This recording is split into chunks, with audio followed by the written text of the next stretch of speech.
Amerika dilanda bencana bertubi-tubi. Setelah kebakaran hutan hebat, banjir yang meluas, dan tanah longsor yang mematikan, kini Amerika Serikat kembali terancam dihantam bencana dahsyat. Salju turun tanpa henti, suhu anjlok hingga titik ekstrim, dan kota-kota besar berubah menjadi daratan beku.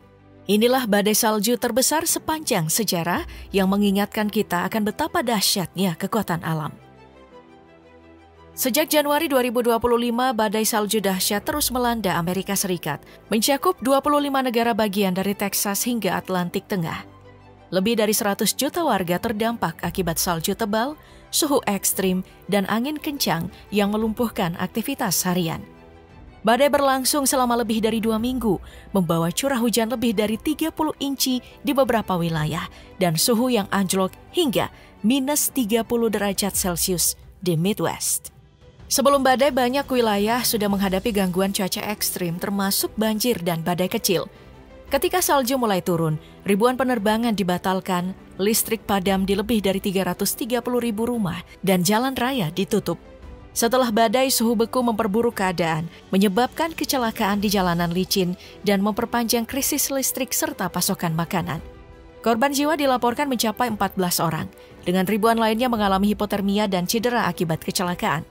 Infrastruktur transportasi sempat lumpuh dengan ribuan kendaraan terlantar dan layanan kereta api terganggu. Estimasi kerugian ekonomi akibat badai ini mencapai 14 sampai 17 miliar dolar, mencakup kerusakan infrastruktur, gangguan bisnis, serta biaya pemulihan yang tinggi. Badai ini semakin menegaskan dampak perubahan iklim terhadap pola cuaca ekstrim. Selanjutnya pada Desember 2022, Buffalo, New York, dilanda badai salju dahsyat yang berlangsung 4 hari, diperparah oleh efek danau yang meningkatkan curah salju secara drastis. Angin kencang hingga 79 mil per jam menerjang kota, menciptakan badai salju selama 37 jam tanpa henti. Salju setinggi 77 inci menutupi jalan-jalan, menutup akses ke rumah-rumah, dan melumpuhkan transportasi serta komunikasi. Lebih dari 100.000 warga kehilangan aliran listrik, sementara layanan darurat pun tak dapat beroperasi. Meskipun peringatan cuaca telah dikeluarkan sebelumnya, banyak warga meremehkan ancaman ini. Ketika badai tiba, Buffalo berubah menjadi kota yang terkunci dalam kubah es. Bandara Internasional Buffalo Niagara terpaksa ditutup selama 6 hari. Ratusan kendaraan terkubur di jalan raya, dan pemerintah kota bahkan mengumumkan bahwa layanan darurat tidak dapat menjangkau korban. Badai ini dijuluki badai salju abad ini dan menelan 27 korban jiwa di Buffalo dengan total 63 kematian di seluruh Amerika Serikat. Pemadaman listrik meluas dari Maine hingga Washington, di mana hampir 2.900 penerbangan dibatalkan dan upaya penyelamatan terganggu oleh tumpukan salju setinggi 2,4 meter. Ini menjadi salah satu bencana musim dingin paling mematikan dalam sejarah Amerika. Pada Januari 2008, badai salju dahsyat melanda wilayah selatan tengah Cina, menjadikannya bencana musim dingin terburuk dalam setengah abad. 4 gelombang badai berturut-turut menghantam 8 provinsi, melumpuhkan transportasi, listrik, dan pasokan air. Kota-kota besar termasuk Guangzhou terhenti total, sementara lebih dari 150.000 penumpang terjebak di stasiun kereta api, menunggu perjalanan mudik menjelang Tahun Baru Imlek. Badai berlangsung sejak 10 Januari dengan suhu ekstrim dan salju tebal yang menyebabkan atap bangunan runtuh serta ribuan kendaraan tertimbun di jalan tol. Sebanyak 129 orang tewas, sebagian akibat kecelakaan bus di tengah kondisi buruk. Infrastruktur hancur parah, di mana 223.000 rumah roboh, 862.000 rusak, dan jaringan listrik di 17 provinsi terganggu. Kota Chenzhou bahkan mengalami pemadaman listrik dan air selama 2 minggu penuh. Selain itu, sektor pertanian terpukul dengan matinya 870.000 babi dan ratusan ribu ternak lainnya. Hutan seluas 7,5 juta hektar juga hancur. Diperkirakan, total kerugian ekonomi mencapai miliaran dolar. Tanpa upaya penyelamatan cepat, dampaknya bisa jauh lebih besar, menjadikan badai ini salah satu tragedi musim dingin paling mengerikan dalam sejarah Cina. Di tahun yang sama, pada Februari 2008, Afghanistan juga dilanda badai salju paling mematikan dalam sejarahnya, dengan suhu turun drastis hingga minus 30 derajat Celcius, dan salju setebal 1,8 meter. Badai ini melumpuhkan provinsi-provinsi di seluruh negeri, terutama di wilayah barat seperti Herat dan Badghis. Desa-desa di pegunungan terisolasi total, menyebabkan ribuan warga terjebak tanpa makanan dan bahan bakar. Badai berlangsung selama berminggu-minggu menewaskan lebih dari 926 orang. Sebagian besar akibat hipotermia. Ratusan lainnya mengalami radang dingin parah hingga harus diamputasi. Infrastruktur hancur dengan lebih dari 833 rumah runtuh akibat beratnya salju. Jalur transportasi tertutup, menghambat upaya penyelamatan dan distribusi bantuan. Krisis ini juga menghancurkan sektor peternakan dengan lebih dari 316.000 ternak mati, termasuk domba, kambing, dan sapi yang menjadi sumber utama mata pencaharian masyarakat. Organisasi kemanusiaan dan pasukan asing berupaya menyalurkan bantuan berupa selimut, makanan, dan bahan bakar ke wilayah terdampak. Selanjutnya, ada badai salju yang dikenal sebagai badai abad ini melanda Amerika Serikat bagian timur menciptakan kekacauan dari Teluk Meksiko hingga Kanada pada Maret 1993. Badai ini terbentuk pada 12 Maret di atas Teluk Meksiko sebelum bergerak ke daratan, membawa hujan salju lebat, angin berkekuatan badai, dan suhu ekstrim yang mencetak rekor di beberapa wilayah. Salju setinggi 56 inci tercatat di Gunung LeConte, Tennessee, sementara Carolina Utara dilaporkan memiliki tumpukan salju hingga 15 kaki. Bahkan wilayah selatan seperti Alabama dan Georgia menerima curah salju yang jarang terjadi.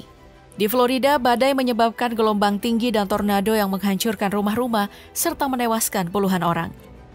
Badai berlangsung selama 3 hari, menyebabkan pemadaman listrik di lebih dari 10 juta rumah tangga dan melumpuhkan transportasi udara serta darat.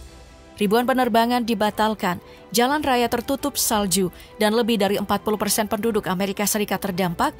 Secara keseluruhan, badai ini menewaskan 318 orang dan menyebabkan kerugian ekonomi sebesar 5,5 miliar dolar. Dengan cakupan geografis luas dan dampak yang menghancurkan, badai ini dikenang sebagai salah satu bencana cuaca musim dingin terparah dalam sejarah modern. Tapi ada yang lebih parah. Tepatnya pada Februari 1972, Iran dilanda badai salju paling mematikan dalam sejarah. Selama hampir seminggu, badai dahsyat menutupi wilayah barat laut, tengah, dan selatan Iran dengan salju setinggi 8 meter. Ribuan desa terkubur sepenuhnya, termasuk Kakan dan Kumar, di mana tidak ada yang selamat. Sebelum badai, Iran mengalami 4 tahun kekeringan, membuat penduduk tidak siap menghadapi musim dingin ekstrim. Saat badai melanda, suhu turun hingga minus 25 derajat Celcius, memutus akses ke ratusan desa. Bahkan di kota-kota seperti Tabriz dan Hamadan, penduduk terjebak di rumah mereka, menghadapi kelaparan dan cuaca yang mematikan. Lebih dari 4.000 orang tewas, sebagian besar terkubur di bawah salju atau meninggal karena hipotermia. Helikopter penyelamat berhasil menjangkau beberapa daerah, tetapi banyak korban ditemukan membeku. Epidemi flu yang telah menyebar sebelum badai semakin memperburuk keadaan. Dan terakhir ada badai salju besar 1988 yang melanda pantai timur Amerika Serikat dari Teluk Chesapeake hingga Maine pada tanggal 11 sampai 14 Maret 1888. Beberapa bagian New York, New Jersey, Massachusetts, Rhode Island, dan Connecticut tertutup salju setinggi 25 hingga 147 cm, dengan tumpukan salju mencapai lebih dari 15 meter akibat angin kencang berkecepatan 72 km per jam. Sebelum badai, cuaca relatif hangat dengan hujan lebat yang kemudian berubah menjadi salju ketika suhu turun drastis. Kota New York mengalami suhu serendah minus 14 derajat Celcius, membuat transportasi lumpuh total. Jalur kereta api terkubur, jalanan tidak dapat dilalui, dan komunikasi telegraf terputus, mengisolasi kota-kota besar selama berhari-hari. Lebih dari 400 orang tewas, termasuk 100 pelaut akibat kapal yang kandas. Bursa Efek New York terpaksa ditutup selama 2 hari dan kebakaran yang tidak dapat ditangani akibat lumpuhnya layanan pemadam kebakaran, menyebabkan kerugian properti sekitar 25 juta dolar atau setara dengan 850 juta dolar saat ini. Dampak badai ini mendorong pembangunan sistem kereta bawah tanah pertama di Amerika Serikat dan pemindahan jaringan listrik serta telegraf ke bawah tanah, mengubah infrastruktur kota besar untuk menghadapi bencana serupa di masa depan. Banyak ilmuwan percaya bahwa perubahan iklim memainkan peran besar dalam meningkatnya frekuensi dan intensitas badai salju ekstrim. Pemanasan global akibat gaya hidup manusia menyebabkan pola cuaca menjadi tidak stabil, dengan udara dingin dari kutub utara yang lebih mudah bergerak ke selatan. Hal ini mengingatkan resiko badai salju besar di masa depan, yang berarti kita harus lebih siap dalam menghadapi bencana alam yang semakin sering terjadi. Badai salju terbesar sepanjang sejarah mengingatkan kita akan betapa dahsyatnya kekuatan alam. Meskipun manusia telah membuat kemajuan teknologi, kita tetap tak berdaya menghadapi amukan cuaca ekstrim. Oleh karena itu, kesadaran akan pentingnya mitigasi bencana, investasi dalam infrastruktur tahan bencana, dan upaya global untuk mengatasi perubahan iklim menjadi hal yang semakin mendesak. Badai salju bukan hanya fenomena alam biasa, tetapi juga peringatan bagi kita semua untuk lebih menghargai lingkungan dan bersiap menghadapi tantangan di masa depan.